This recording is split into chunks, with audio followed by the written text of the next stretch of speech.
Ridgeway, Pennsylvania, wasn't the kind of place where people locked their doors at night. It was the kind of town where neighbors knew each other's names, where kids rode their bikes until sunset, and where crime, especially murder, was something that happened somewhere else. That all changed when Emily Carter, a 27-year-old schoolteacher, was found strangled in her apartment. The crime scene told them nothing. No signs of forced entry. No fingerprints. No DNA. The door was locked from the inside. Whoever had done this knew what they were doing. And that meant they had planned it.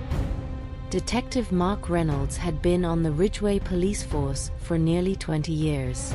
He had seen his share of homicides, but nothing frustrated him more than a case with no leads. For months, he and his partner, Detective Lisa Howard, chased dead ends. Detective Mark Reynolds had been on the Ridgeway police force for nearly 20 years. He had seen his share of homicides, but nothing frustrated him more than a case with no leads. For months, he and his partner, Detective Lisa Howard, chased dead ends. They combed through Emily's life, questioning friends, ex-boyfriends, colleagues. Nothing fit was like her killer had vanished into thin air. Until one day, he walked right through the precinct doors. The confession came from Daniel Owens, a quiet, unassuming man in his early 30s. He wasn't on their radar. He had no criminal record. No connection to Emily. Just a local handyman who had worked in her apartment complex a handful of times. Yet here he was, sitting in an interrogation room, calmly admitting to murder.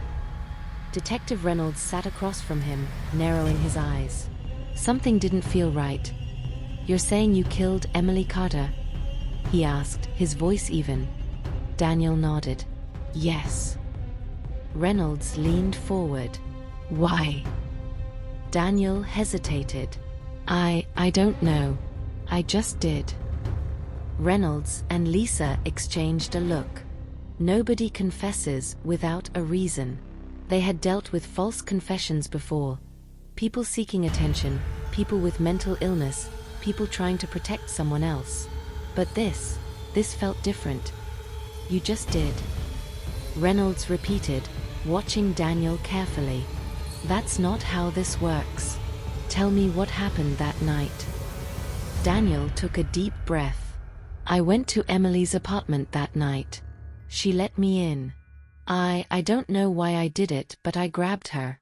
I strangled her." Reynolds frowned. "She let you in?" Daniel nodded. "Yeah. But something was off. Emily's door had no signs of forced entry, but her friends had all said the same thing. She was cautious. She wouldn't just let someone in at night unless she knew them well." Lisa folded her arms. "You're lying." Daniel blinked. "What?" "If you walked in through the front door, why was it locked from the inside?" Lisa pressed. "How'd you get out?" Silence. Reynolds leaned in. "See, we checked. The only way out was through the front door. No signs of forced entry. No windows broken. So unless you magically disappeared, you're lying." Daniel's fingers twitched. A crack in the armor. Reynolds seized the moment. "Tell me the truth, Daniel. How'd you get in?" For a long time, Daniel said nothing. Then, she left the door open when she took the trash out.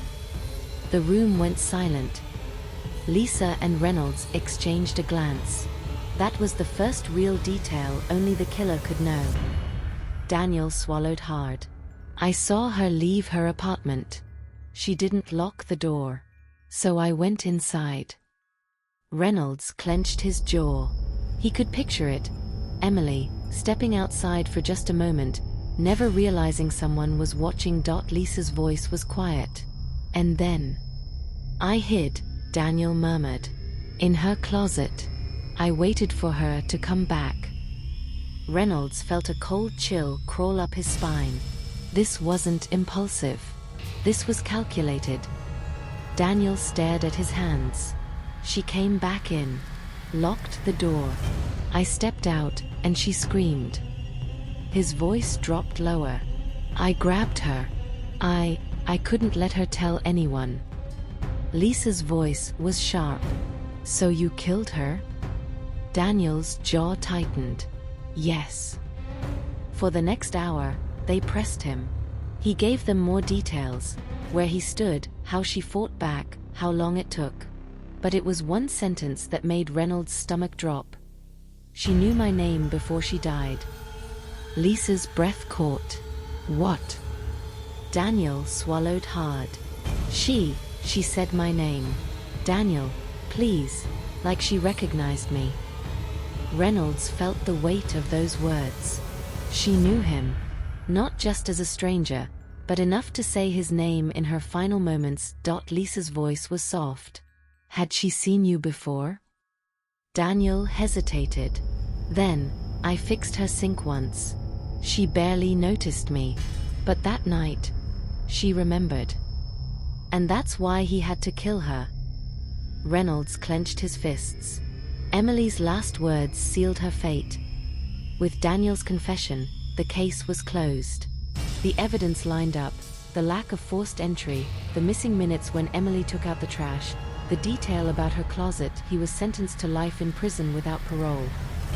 But as Reynolds sat in his office that night, staring at the case files, he couldn't shake one thought.